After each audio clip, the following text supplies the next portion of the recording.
Hello everyone, and welcome back to the channel. I'm Tommy McKenzie with Realty One Group Music City in the Franklin, Tennessee area, and today I want to have a discussion about some interesting news that has been taking place since the last time we spoke. Now, I know it's been a little while since I've done a video on this channel, and in that time there have been a lot of major news stories and a lot of major real estate happenings that I haven't had a chance to really address. But today we're going to address one of those subjects that seems to be just dominating the conversation in the real estate industry.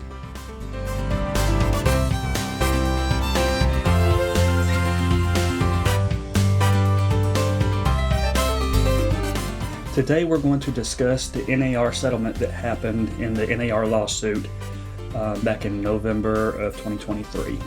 Now, when that case happened, there was a lot of information that was being poured out into the media, and there was just a lot of contradicting opinions out there and contradicting information out there. And so I decided to just sit back and kind of wait it out a little bit before I rendered my judgment and before I presented my opinion on the subject. With that said, I want to take a look today at some of the news reporting that happened based on that lawsuit and offer my reaction to what was said and give a little bit insight from a real estate professional perspective and help you understand why I think the verdict ultimately was wrong, and I feel like the appeals process needs to continue forward. Now, I understand you're looking at me and you're saying, Tommy, well, you have a biased position in this case. And of course I do. I mean, everybody has bias in their opinion. I do have a dog in this fight. I am an NAR member. So for me, this case is a little bit personal.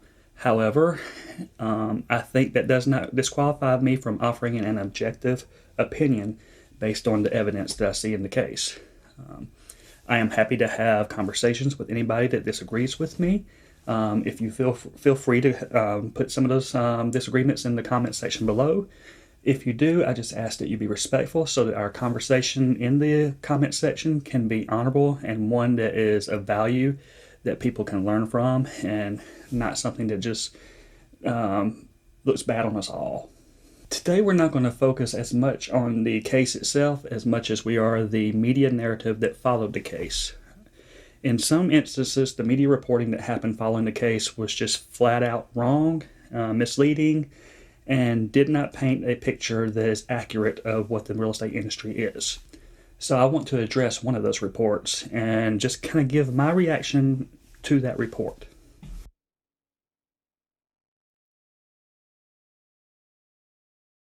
Shortly after the verdict came down, NBC Nightly News decided to do a story on the case, and Lester Holt and NBC Nightly News presented this story. Business correspondent Christine Romans has more in our series Priced Out. A big win for homeowners as a federal jury in Kansas City found a system rigged against them. The jury's verdict siding with plaintiffs and against the National Association of Realtors, along with two brokerage firms. The case argued that forcing home sellers to pay the commission for the buyer's broker is an anti-competitive restraint and requires those sellers to pay an inflated amount. Okay, so let's take a look at that claim there. There is no such thing. Okay, let's look at in Tennessee, when a listing is signed, a listing agreement is signed, the listing agreement has a compensation amount that the seller agrees to pay the listing brokerage. Now, in that same agreement, there is a section that is a paragraph or two below that discusses the potential for the listing brokerage to offer a cooperating compensation to a buyer brokerage that brings a buyer to that property. So in that agreement, the seller is authorizing the listing brokerage to do that, and it is disclosing the exact amount. So the seller themselves are not paying the buyer's broker. It's the listing brokerage that's paying the buyer's brokerage, and that is coming from the listing fees that the listing brokerage charges the seller. If the model is anywhere similar to what in this market, as it is here in Tennessee, then this was a misrepresentation of how compensation is handled. Jared Bright was a plaintiff in the class action suit. He understood he'd need to pay a seller's commission, but the buyer's agent too? Someone that I had never met, I will never meet, and did nothing for me. I want to address that point. No, you never met the buyer's agent. The chances of you meeting the buyer's agent, I guess, are slim to none. But the question of whether that buyer's agent did anything for you. The buyer's agent brought a ready, willing, and able buyer that purchased your property, most likely at a record amount in a market where prices were already at record highs. So I don't think you can really make the argument that the buyer's agent did nothing for you. Secondly, when you sold that property, did you buy another property? When you did buy another property, did you have a buyer's representation? And in that buyer's representation, was your buyer's agent compensated the same way that you're complaining about here? In other words, did you pay your buyer's agent out of your pocket, or was the buyer's agent compensation wrapped up in the agreement? The jury awarded plaintiffs nearly $1.8 billion in a case led by attorney Michael Ketchmark. It's the only industry in the United States where two competitors get together, they set the compensation, and they split it. Now I want to address that. If you do any research and look at what attorney's fees are in settlement lawsuits, those fees typically range from 15 to as much as 50% of the settlement. You could argue that he and his competitors have gotten together and set a range of what's expected to be paid. So I don't know that he's really making an argument that the real estate industry is the only industry that has that. Now, there's another thing that needs to be discussed here. In the real estate industry, there is no such thing as a set commission. Commissions are always negotiable. Here's how it works. When you sell your home, you agree to pay a commission to your agent and the buyer's agent, usually 6% of the home price. Okay, so there's some more misinformation. When you list your home, you are agreeing to pay your listing brokerage a commission or a fee. Whether that be 6%, 5%, 7%, 4%, whether it be a flat fee, that is always negotiable, and that is up to the listing brokerage and the seller. There's no such thing as a usually 6%. This is false. Secondly, the idea that you're paying both the listing brokerage and the buyer's broker. No, again, here in Tennessee, you are being disclosed, or it's being disclosed in the listing agreement, that the seller is paying the listing brokerage this fee, and then the listing brokerage is offering a cooperating compensation to the buyer's brokerage. So it is the listing brokerage that is paying the buyer's brokerage, not the seller. But this case argued that the buyer should pay their own agent and be able to negotiate that fee. The National Association of Realtors says it will appeal the verdict and that its rules prioritize consumers, support market-driven pricing, and promote business competition. I want to address something there as well. She said in that statement that a buyer should have to pay their own broker and be able to negotiate what that fee is. That's already the case. In the buyer's representation agreement here in Tennessee, the commission is negotiable. It's not set. There's no such thing as a set commission. The buyer and the buyer's representative get together and discuss what they're willing to do. Once they come to an agreement, it's put into an agreement, and then that is what controls going forward. Now, if the cooperating compensation being offered by a listing brokerage is different than what's being offered or what's being asked for in the buyer's brokerage, then they can have real conversations about whether that amount should be adjusted or not. But this, again, is just completely false information about how the compensation structure of this industry is handled. Here's my main rub or issue with the reporting that happened here. There was not a NAR member or an NAR agent consulted in this report. Otherwise, these facts would have been totally different, because these are not facts. These are misinformation. Also, I felt like this was a narrative that was aimed at trying to push an outcome instead of going after what are the facts and what's the real issue here. I believe this issue would be settled if it were just left alone and let the market handle it. But instead, we have a situation where people felt like they needed to get into the market and try to correct it themselves.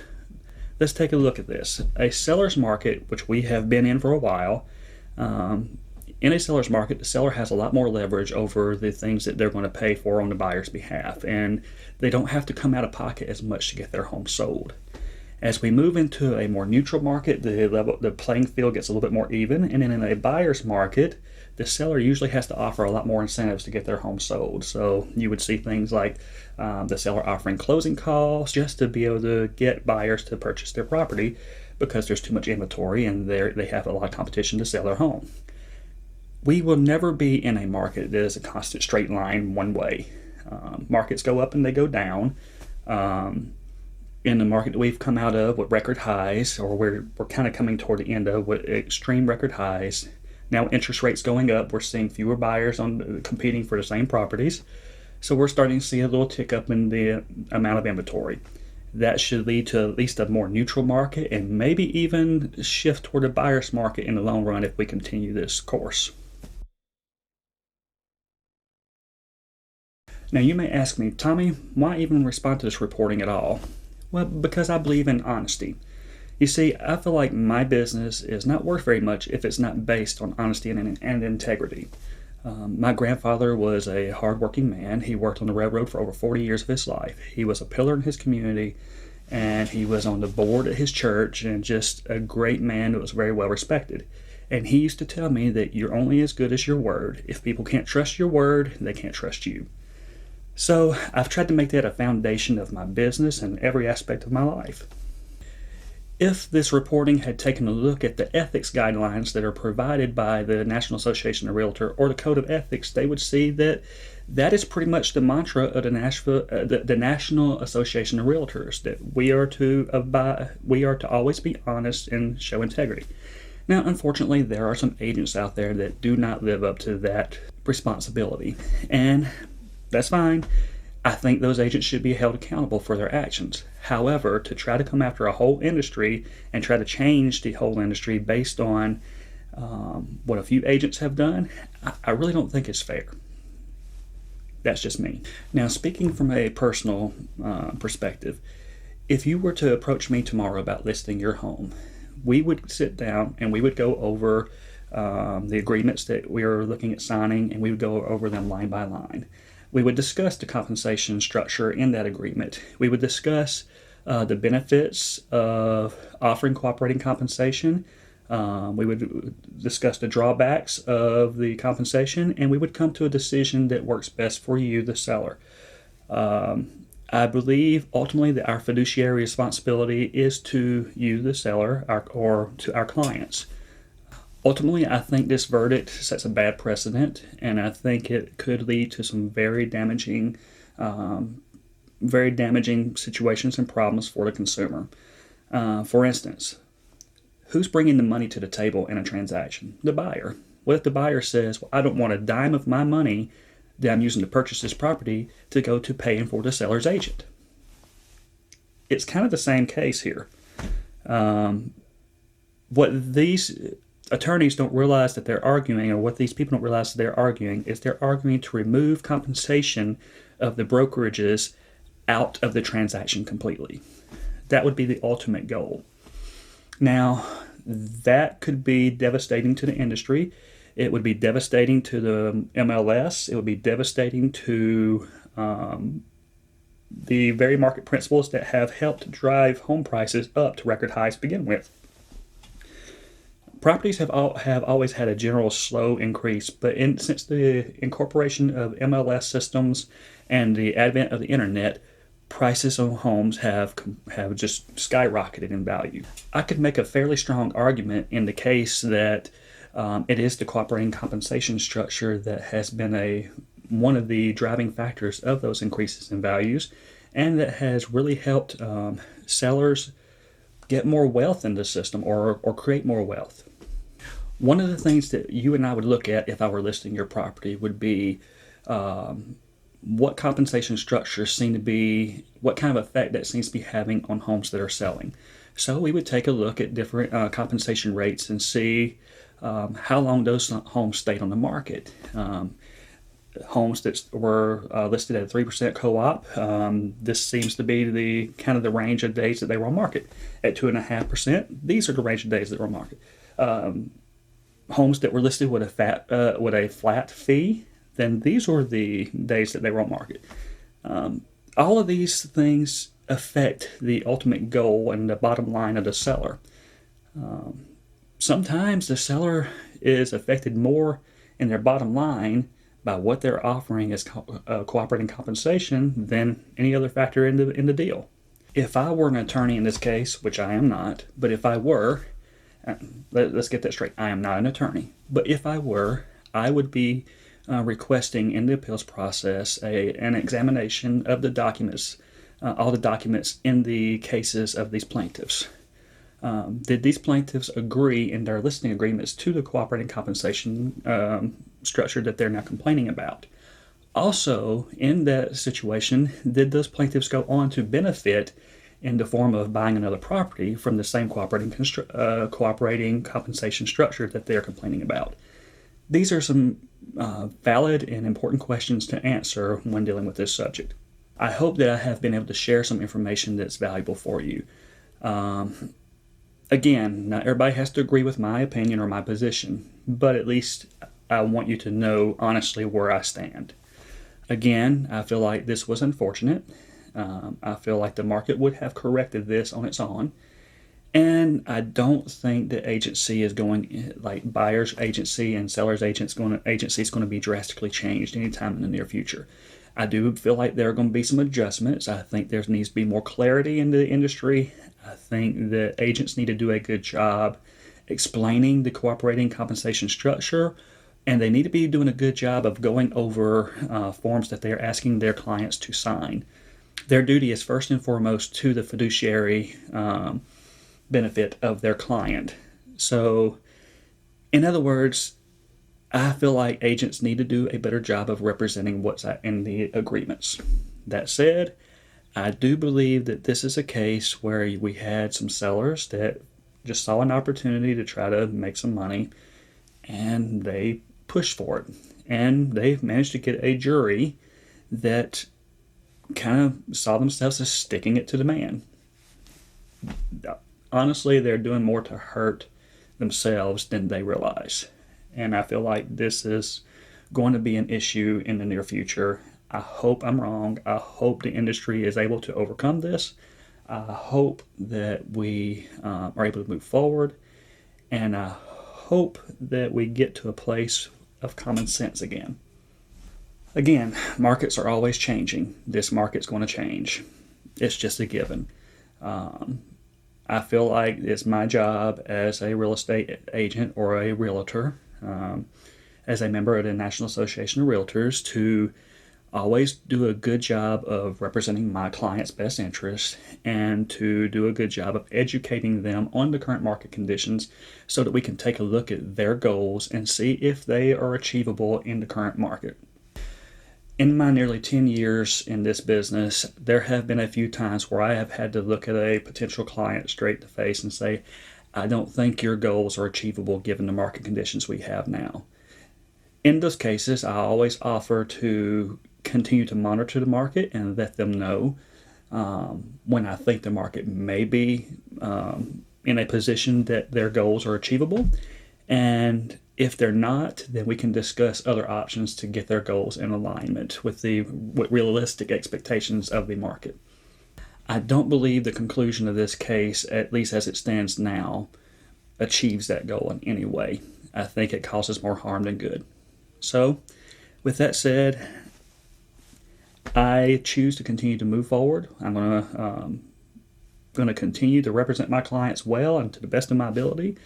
And I'm going to continue to always operate in honesty and try to present integrity, because I feel like that is what this industry needs most right now. Thank you for taking the time to listen to the ramblings of a real estate agent that honestly has just set aside for a few months to just kind of weigh this out, make sure I wasn't making rash judgments or jumping to conclusions. I don't feel like I am. You may disagree. If so, feel free again to write comments in the comment section. If you're looking at listing your home, or if you're looking to buy or sell real estate anywhere in the Nashville, Tennessee area or the surrounding areas, please feel free to reach out to me. I would love to sit down, have these conversations with you. We can discuss everything that we've talked about in this video and a whole lot more.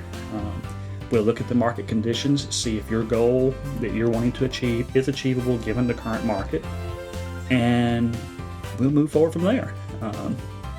As always, I'm accessible through all my social media channels and also at my website, and my contact information will be at the end of this video as well, and also in the description below. If this video has been helpful for you in any way, please hit the like button. Also, subscribe to the channel for future updates. I don't know exactly when those updates will be. I'm hoping to put more material out here soon.